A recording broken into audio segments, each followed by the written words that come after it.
Hey guys, Arnold Brod here with Healthy at 60 Plus. In today's news update, we want to look at 5 drug types that may cause erectile dysfunction. If you have any questions about this video or any of the videos on my channel, just call or text me at 609-410-4790. Now let's see what we have today.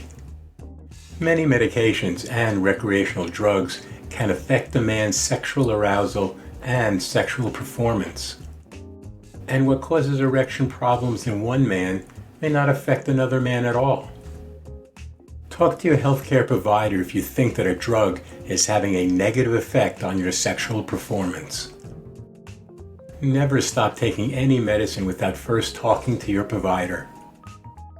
Some medicines may lead to life-threatening reactions if you do not take care when stopping or changing them.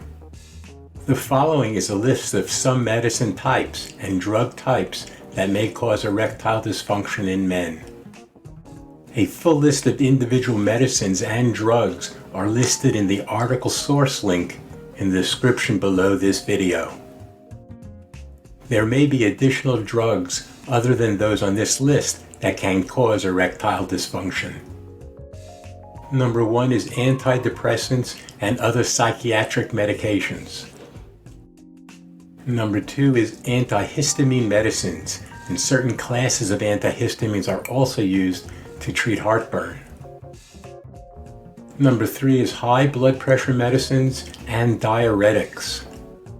Number 4 is opiate analgesics, known as painkillers. And the last group is recreational drugs. Remember, a full list of individual medicines and drugs are listed in the article source link in the description that's below this video. To be notified of new videos, just subscribe to this channel and hit like for this video.